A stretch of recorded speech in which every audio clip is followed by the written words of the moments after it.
Everyone, welcome back to our channel. आज हम पढ़ने वाले हैं क्लास 9th का chapter number 2 of moments book, जिसका नेम है द एडवेंचर ऑफ टोटो। अब आप सोच रहे होगे टोटो, हु इज टोटो? तो जो टोटो है वो एक मिस्चीवियस नेचर का एक बहुत क्यूट एंड स्वीट सा मंकी है जो ऑथर के ग्रैंडफादर अपने घर पर ले आते हैं। अब जो इसके ऑथर है उनका नेम है रस्किन बॉन्ड। अब जो रस्किन बॉन्ड है वो अपनी खुद की ही स्टोरी इस पूरे चैप्टर में एक्सप्लेन करते हैं कि कैसे उनके घर में एक बहुत सा शैतान सा मंकी आता है और सारी चीज़ों को एकदम तहस नहस कर देता है। वो चैप्टर में ये बताते हैं कि वो अपने ग्रैंडफादर एंड ग्रैंडमदर के साथ बहुत हैप्पीली एक घर में रहा करते थे। वहाँ पर जो उनके ग्रैंडफादर थे उनको बहुत ज़्यादा एनिमल्स का शौक था, वो एनिमल लवर थे। एंड जो उनकी ग्रैंडमदर थी उनको एनिमल्स बिल्कुल भी पसंद नहीं थे।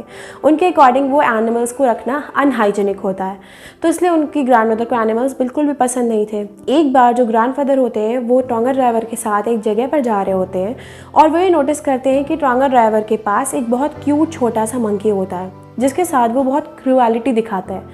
तो वो ये नोटिस करते हैं कि वो जब इतना गंदे तरीके से उसके साथ पेश आ रहा होता है तो उनको वो मंकी पर बहुत ज़्यादा तरस आता है और बहुत दया आती है। तो वो उस टोंगर ड्राइवर से कहते हैं कि प्लीज़ क्या तुम मुझे उस मंकी को बेच सकते हो? तो जो टोंगर ड्राइवर होता है वो उनसे कहता है कि मैं आपको ये मंकी तो सेल कर दूंगा, बट इसके लिए आपको मुझे 5 रुपीज़ देने होंगे। तो एट द एंड जो रस्किन बॉन्ड के ग्रैंडफादर होते हैं वो उस मंकी को 5 रुपीज़ में टोंगर ड्राइवर से ले लेते हैं और वो उसको घर ले आते हैं। अब जो रस्किन बॉन्ड है वो उस मंकी को सारे कैरेक्टरिस्टिक्स को, उसके फेस की शेप को, उसके हैंड्स को, सारी चीज़ों को बहुत डीपली एक्सप्लेन करते हैं जिनके ऊपर most of the time question आ सकता है। तो इस लाइन को आप बहुत ध्यान से सुनना। तो यहाँ पे नरेटर ने टोटो के बारे में भी बहुत डीप एक्सप्लेनेशन दी है कि वो कैसा दिखने में था, वो दिखने में कितना क्यूट लगता था। उन्होंने ये बताया है कि जो टोटो था वो एक बहुत सुंदर सा छोटा सा रेड कलर का मंकी था जिसकी आइज़ बहुत बड़ी बड़ी थी और बहुत ज़्यादा ब्राइट थी और उसकी आईब्रोज बहुत ज़्यादा डार्क ब्लैक कलर की थी और बहुत ज़्यादा गहरी थी। उसने इस चीज़ को बहुत डीपली एक्सप्लेन किया है। फिर वो जब उसकी टीथ पर आता है तो वो ये बताता है कि उसके टीथ बहुत मोटे मोटे, बहुत छोटे छोटे से शार्प टीथ थे जो कि देखने में बिल्कुल मोती जैसे चमकते थे, जिनकी वजह से एंग्लो इंडियन लेडीज़ जो थी, एंग्लो इंडियन लेडीज़ मीन्स होता है जो बहुत एजेड वुमेन्स होती हैं, वो उसकी स्माइल देखकर कभी कभी बहुत ज़्यादा डर जाती थी क्योंकि बहुत स्कैर्ड स्माइल होती है मंकी की, एज यू ऑल नो। फिर जब वो धीरे धीरे उसके हाथों पर आता है तो नरेटर एक्सप्लेन करता है कि जो टोटो के हैंड्स थे वो बहुत ज़्यादा ड्राई थे, दिखने में बहुत वियर्ड लगते थे। ऐसा लगता था कि धूप में किसी ने 1 साल तक उसके हाथों को सुखाया हो, तब वो दिखने में ऐसे लगते थे। फिर वो जब उसकी टेल पर आता है तो वो ये बताता है कि वो अपनी टेल को एक थर्ड हैंड के रूप में यूज़ करता था। वो अपनी टेल से छोटी छोटी चीज़ों को ग्रैब कर लेता था, आराम से वो ट्री पर भी अपनी टेल के हेल्प से लटक जाता था। वो काफ़ी ईजिली अपनी टेल की हेल्प से काफ़ी अच्छे अच्छे काम कर लेता था। Now as I told you earlier कि अब जब उसके ग्रैंडफादर उसको घर में लेकर आते हैं तो जो नरेटर होता है वो उसको देखकर बहुत खुश तो होता है बट वो साथ ही में डर जाता है। वो ये सोचता है कि अगर ग्रैंडमदर ने इसको देख लिया तो वो वाकई बहुत ज़्यादा गुस्सा करने वाली थी क्योंकि उनको एनिमल्स बिल्कुल भी पसंद नहीं थे। फिर वो दोनों डिसाइड करते हैं कि वो टोटो को एक बहुत सुंदर से स्मॉल रूम के बेडरूम के पीछे वाली वॉल के क्लोसेट में छुपा देंगे। उन्होंने सोचा कि अब हमने जब टोटो को यहाँ छुपा दिया है तो अब वो पूरी तरीके से बिल्कुल सेफ़ है और वो लोग वहाँ से अपने काम के लिए चले जाते हैं। जब 2-3 घंटे बाद वो लोग वापस उस जगह पर लौटते हैं तो वो लोग ये देखते हैं कि टोटो ने बहुत सारा नुकसान किया हुआ था। उसने पूरे कर्टन के हुक्स निकाल दिए थे, उसने पूरा ऑर्नामेंटल पेपर फाड़ दिया था। ऑर्नामेंटल वॉलपेपर मीन्स होता है जो हम लोग नॉर्मली वॉल्स पर चिपकाने वाला वॉलपेपर यूज़ करते हैं, उसको बुकिश लैंग्वेज में ऑर्नामेंटल वॉलपेपर कहा गया है। फिर जब वो लोग आगे जाते हैं तो देखते हैं कि वहाँ पर जो नरेटर का स्कूल ब्लेज़र था वो भी उसने टुकड़ों में बिल्कुल कर दिया था मंकी ने। तो फिर वहाँ पर अब जो नरेटर के ग्रैंडफादर थे उनका जो एनिमल लव है वो इस तरीके से यहाँ पे दिखता है कि वो इस चीज़ पर भी बिल्कुल भी टेंस्ड नहीं है, जबकि नरेटर जो था वो बहुत ज़्यादा डर चुका था इन सारी चीज़ों को देखकर, क्योंकि वो इसलिए डरा हुआ था कि उसके अगर ग्रैंडमदर ने देख लिया तो वो क्या हाल करेंगी उस मंकी का और साथ में नरेटर का। बट जो उसके ग्रैंडफादर थे वो बहुत हंसते हैं और वो हंसते हंसते ये कहते हैं कि जो मंकी था अगर उसको मौका मिलता तो वो उस ब्लेज़र के छोटे छोटे टुकड़ों से बहुत सुंदर सी एक रोप बना लेता जिसके थ्रू वो भाग जाता। अब यहाँ पर भी वो मंकी की शैतानी को एक टैलेंट का नेम दे रहे हैं। वो इतना ज़्यादा एनिमल लवर थे। अब जब वो लोग आगे जाते हैं वो लोग ये नोटिस करते हैं कि जो मंकी थी उसकी शैतानियाँ दिन पे दिन बढ़ती जा रही थी। उसने इतना बड़ा नुकसान कर दिया तो उसको घर में रखना सेव नहीं है। अब जो उसके ग्रैंडफादर थे उन्होंने डिसाइड किया कि जो सर्वेंट क्वार्टर था उनके घर के बाहर की तरफ पीछे साइड वहाँ पर उसको शिफ्ट कर देंगे। तो वहाँ पर एक बहुत बड़ा सा केज था जिसमें ऑलरेडी बहुत सारे एनिमल्स रहते थे, like tortoise, pet, goat and squirrel एंड बहुत सारे उनके अलग एनिमल्स वहाँ पर ऑलरेडी रहा करते थे। तो उन्होंने वहाँ पर टोटो को शिफ्ट करने का प्लान किया। अब वह जहाँ पर भी टोटो जाता था वो वहाँ पर शैतानी करता था। वो सभी जो जानवर थे वो आपस में मिलके रहते थे, लेकिन टोटो वहाँ पर जाकर बहुत शैतानी करी उसने बिल्कुल भी किसी को चैन से सोने तक नहीं दिया। ये बहुत ज़्यादा वहाँ पर परेशानी की उसने। अब जो ऑथर थे वो ये बताते हैं कि जो उनके ग्रैंडफादर थे उनको नेक्स्ट डे देहरादून से सहारनपुर जाना था। अब सहारनपुर उनको क्यों जाना था? क्योंकि उनको अपनी पेंशन लेने सहारनपुर तक जाना था। अब ग्रैंडफादर को टेंशन होती है कि अगर मैं टोटो को यहाँ अकेले छोड़कर जाता हूँ तो पता नहीं रस्किन बॉन्ड उसको संभाल पाएंगे अकेले या नहीं। तो वो ये डिसाइड करते हैं कि वो अपने साथ टोटो को अपने साथ लेकर जाएंगे, भले ही चाहे वो उसको कैसे भी लेकर जाए। लेकिन इस ट्रिप में जो नरेटर थे वो साथ में उनके नहीं जाने वाले थे। तो उनके जो ग्रैंडफादर थे वो ये डिसाइड करते हैं कि वो टोटो को एक बड़ा सा कैनवस बैग में लेके जाएंगे जिसके लिए वो बिल्कुल भी प्रिपेयर नहीं थे। तो उन्होंने ये सोचा कि वो उस कैनवस बैग में नीचे की तरफ कुछ स्ट्रॉ डाल देते हैं जिससे कि जो टोटो था उसको कंफर्टेबल फील हो। वो उसको उसमें बिठाते हैं और जब कैनवस को वो बंद कर देते हैं तो टोटो उसमें से अपने हाथ भी बाहर नहीं निकाल पाता। वो इतने स्ट्रॉन्ग मटेरियल का बना होता है कि टोटो उसको काट भी नहीं सकता। फिर जब वो आगे जाते हैं तो वहाँ पर वो ये नोटिस करते हैं कि जो टोटो था वो कुछ भी नहीं कर पा रहा था, ना तो अपने हाथ बाहर निकाल पा रहा था, ना ही अपनी वो पूंछ बाहर निकाल पा रहा था। वो बहुत अनकंफर्टेबल हो रहा था। वो बस अपने हाथ पैर चला रहा था और बीच बीच में थोड़ा थोड़ा जंप कर रहा था। अब जब वो जंप कर रहा था तो आसपास में जो बैठे हुए ट्रेन में लोग थे वो उसको देखकर बहुत ज़्यादा खुश हो रहे थे और मज़े ले रहे थे। फिर जब वो वहाँ पर पहुँच जाते हैं तो टोटो वहाँ पर बहुत ज़्यादा शैतानी करते करते एट द एंड सहारनपुर तक पहुंच जाता है।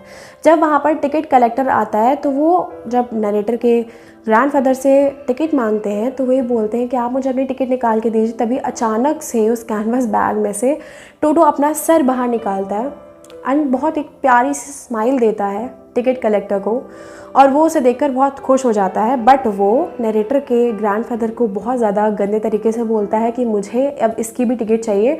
आप अपने साथ में एक डॉग को भी ट्रैवल करा रहे हो and this is against the rule. वो उसको बहुत एक्सप्लेन करते हैं कि ये कोई भी डॉग नहीं है, ये एक मंकी है। बट वो फिर भी नहीं मानता है। वो उससे एट द एंड 3 रुपीज़ के लिए 3 रुपीज़ टोटो के टिकट की बजाय ले लेता है। फिर वो इस बात पर टोटो पर बहुत गुस्सा होते हैं। फिर तभी गुस्से से जो नरेटर के ग्रैंडफादर थे वो अपनी पॉकेट से निकालते हैं अपना टॉर्टॉइज और उसको दिखाते हैं कि इसका कितना चार्ज लोगे। तो जो टिकट कलेक्टर था वो स्माइल करके उस टॉर्टॉइज को टच करता है एंड बोलता है कि नहीं, ये डॉग नहीं है तो मैं इसके कोई भी आपसे चार्ज नहीं लूँगा। इससे ये साबित होता है कि जो टॉर्टॉइज था उसके और उसने चार्ज ना लेके ये साबित किया कि डॉग्स एंड मंकीज़ के ही चार्ज लगते हैं। फिर जब वो लोग आगे बढ़ते हैं तो आगे स्टोरी में नरेटर ने ये शो किया है। देन जब नरेटर के ग्रैंडफादर घर वापस पहुंचते हैं सहारनपुर से तो वो वहाँ पर जाकर ये नोटिस करते हैं कि जो ग्रैंड मदर हैं वो टोटो के साथ बहुत ज़्यादा कंफर्टेबल फील करने लगे। उन्होंने ग्रैंड मदर से डिस्क्लोज़ कर दिया था। अब टोटो उनकी फैमिली का एक स्पेशल पार्ट बन चुका था। फिर वहाँ पर पहुँचकर वो टोटो को एक घर के जो एक उनका फैमिली एक पेट था जिसका नाम था नाना, जो कि एक डंकी था, उसके साथ उसको शिफ्ट कर देते हैं अस्तबल में। अब जब वो उसको शिफ्ट कर देते हैं तो रात को एक बार जब ग्रैंडफादर चेक करने जाते हैं कि टोटो खुश है या नहीं है या क्या कर रहा है, सोया या नहीं, तो वे नोटिस करते हैं कि जो नाना था वो हे मतलब जो होता है कि जो सूखी घास का एक पूरा बंडल होता है उसको हम लोग हे कहते हैं। तो जो नाना था वो अपने आप को हे से दूर कर रहा था, अपने हाल्टर मीन्स अपने रस्सी को खींच रहा था, अजीब तरीके से वियर्ड बिहेव कर रहा था। तो जो ग्रैंडफादर थे वो ये देखकर बड़ा शॉक्ड होते हैं कि इस तरीके से बिहेव क्यों कर रहा है। उसके पास जाते हैं और उससे पूछते हैं कि तुम इस तरीके से बिहेव क्यों कर रहे हो, और उसको धीरे से एक थप्पड़ लगाते हैं। जब उसको थप्पड़ लगाते हैं तो वो थोड़ा पीछे होता है और वहाँ पर उसके कान पर टोटो लटक कर खड़ा हो जाता है। अब पता चलता है कि जो टोटो था उसने नाना के कान को पूरी तरीके से काट लिया था। उसको बहुत ज़्यादा पेन में था वो, इसलिए वो इस तरीके से वियर्ड बिहेव कर रहा था। इस इंसिडेंट के बाद से उसको वहाँ से भी हटाकर किसी दूसरी जगह शिफ्ट किया गया, क्योंकि वो किसी से भी दोस्ती नहीं करना चाहता था, वो हर किसी को परेशान करता था। इसके बाद से नाना एंड टोटो कभी भी दोबारा अच्छे फ्रेंड्स नहीं बन पाए। फिर वहाँ पर ये दिखाया गया है कि सर्दियों का मौसम आता है और सर्दियों में सबसे ज़्यादा फेवरेट काम जो था टोटो का वो था नहाना। नहाना इसलिए क्योंकि जो ग्रैंड मदर थी वो बड़े से बोल में गर्म पानी लेकर टोटो को उसमें बिठा देती थी और टोटो बड़े धीरे से एंजॉय करता था उसमें अपना नहाने को। वो कैसे स्मार्टली चेक करता है गर्म पानी को कि वो गर्म है या ठंडा है, ये भी उसमें नरेटर ने एक्सप्लेन किया है। वो धीरे से अपनी एक फिंगर उस पानी में डिप करता था एंड धीरे धीरे वो अपने पूरी बॉडी को उसमें ले जाता था और नेक तक अपना वो उसके पानी के अंदर डाल लेता था और वो काफ़ी देर तक एंजॉय करता था। और जब पानी बहुत ठंडा हो जाता था तो फटाक से वो उससे निकल के बाहर फास्टली जाता था भागता भागता किचन की तरफ, और किचन में जो फायर जल रही होती थी वो उसके पास जाके अपने आप को पूरा ड्राई कर लेता था। इतना स्मार्ट भी वर्क कर लेता था टोटो। देन नरेटर ने यहाँ पर ये भी एक्सप्लेन किया है कि जो टोटो था उसको नहाना इतना पसंद था कि वो पानी में जाते ही ह्यूमंस की तरह बिहेव करता था। वो ऐसे करता था जैसे वो हाथ में सोप लेता था, वो धीरे धीरे अपने हाथों पर, धीरे धीरे अपने पैरों पर, अपनी पूरी बॉडी पर वो ईजिली अच्छे से सोप लगाता था और उसको अच्छे से रब करता था जैसे ह्यूमंस नहाते हैं, वो सेम उसी तरीके से नहाता था। उसको नहाना इतना पसंद था। एक दिन की बात है, यहाँ पर नरेटर ने बताया है कि जो उनकी ग्रैंड मदर होती हैं वो किचन में एक बहुत बड़े से बोल में पानी गर्म करने के लिए रख देती है। अब जो टोटो था उसके अंदर इमोशंस तो थे बट वो खुद के प्रॉब्लम्स को से फील नहीं कर पाता था अगर उसको प्रॉब्लम होती थी तो जब वो वहाँ गया वो देखता है कि वाओ, ये तो गैस नीचे फ्लेम जल रही है और इस पर बहुत ज़्यादा अच्छा सारा पानी गर्म हो रहा है, ये तो बड़ा अच्छा जगह है, इसमें बैठकर आराम से नहा सकता हूँ। तो वो जाकर उस पूरे के पूरे भगवाने में बैठ जाता है। धीरे धीरे वो नोटिस करता है कि वो तो और ज़्यादा धीरे धीरे गर्म हो रहा है। अब जब वो गर्म हो रहा होता है तो जब वो धीरे धीरे उसमें अपनी नेक पूरी अंदर को कर लेता है पानी के, जब वो पानी बहुत ज़्यादा खौल जाता है, एकदम खौलता रहता है, एकदम खौल जाता है कि पूरा टोटो उसमें बॉयल हो जाता है। तो वहाँ पर जब तक ग्रैंड मदर पहुँच पाती तब तक टोटो अपने आप को हाफ़ बॉइल्ड कर चुका होता है, जिससे टोटो को बहुत ज़्यादा चोट भी आ जाती है। तो इसमें ये भी दिखाया गया कि टोटो का जो मिस्चीवियस नेचर था वो हर चीज़ को तोड़ना था, वो हर चीज़ का नुकसान करना था। इनफैक्ट उसको ये भी नहीं समझ में आता था कि वो अपना खुद का भी नुकसान कर रहा है वो किन चीज़ों से। तो वो एक बहुत क्यूट एंड इनोसेंट भी मंकी था एक तरीके से अगर कहा जाए तो। फिर एक दिन का इंसिडेंट जो था वो नरेटर बताते हैं कि वहाँ पर उन्होंने अपने घर पर एक लंच रखा होता है, तो उसमें काफ़ी सारे फैमिलीज़ को वो लोग इनवाइट करते हैं और वो अपनी डाइनिंग टेबल पे एक बहुत बड़े से बोल में पुलाव रखते हैं। जब वहाँ पर सब लोग पहुँचते हैं तो वो लोग ये नोटिस करते हैं कि टोटो अपने हाथों से ले लेकर वो पूरे पुलाव खा रहा होता है। अब जब सभी लोग देखेंगे कि जो घर का पेट है वो इस तरीके से खा रहा है तो ऑफकोर्स वो तो मना ही करेंगे ना कि हम नहीं खाएंगे।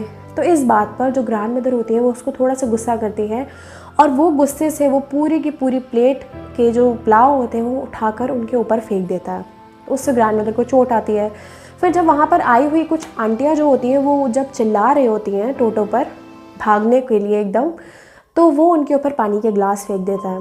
और फिर जब तक ग्रैंडफादर वहाँ पर आते हैं कि वो टोटो को कंट्रोल कर पाएँ तब तक वो विंडो से वो पूरी पुलाव की प्लेट लेकर बाहर जो एक उनके घर के एक जैक फ्रूट का बहुत बड़ा सा ट्री लगा होता है वो उस पर जाके बैठ जाता है और आराम से उस ट्री पर बैठकर पूरे पुलाव को खा रहा होता है। और फिर जब वो पूरे पुलाव फिनिश कर लेता है तब वो पूरी की पूरी प्लेट एज इट इज़ उठाकर ज़मीन पर फेंक देता है, जैसे कि वो ऐसा प्रिटेंड कर रहा हो कि वाह वो तो जीत गया, he is the winner at the end. फिर वहाँ पर इस जगह पर ग्रैंडफादर जो होते हैं वो उनको ये चीज़ समझ में आ जाती है कि जो टोटो है उसका मिस्चीवियस नेचर बहुत ज़्यादा परेशानी क्रिएट कर रहा है सबके लिए। तो वो ये डिसाइड करते हैं कि वो उसको वापस से उस टोंगा ड्राइवर को बेच देंगे। फिर जब वो उससे बात करने जाते हैं तो अब जिस अमाउंट में टोंगा ड्राइवर से उन्होंने उस टोटो को लिया था उस अमाउंट में तो वो नहीं रेडी होता है। वो उसको 3 रुपीज़ में वापस से उस टोंगा ड्राइवर को बेच देते हैं। तो एट द एंड हमें इस स्टोरी में ये मैसेज मिलता है कि हर प्यारा जानवर हमारे पेट बनने के लिए सूटेबल नहीं होता, क्योंकि जो वाइल्ड एनिमल्स होते हैं वो जंगल में ही रहें तो ही ज़्यादा अच्छा है। क्योंकि हम अगर उनको घर पे लाएंगे तो वो टोटो की तरह रोज़ हमारा कुछ ना कुछ नुकसान करेंगे, लोगों को नुकसान पहुंचा सकते हैं, लाइक डिश तोड़ सकते हैं, रोज़ हमारे कर्टेंस तोड़ सकते हैं, ऑर्नामेंटल पेपर तोड़ सकते हैं, सारा फाड़ सकते हैं, ब्लेजर्स फाड़ सकते हैं, हमारी बहुत सारी चीज़ों का नुकसान करते हैं।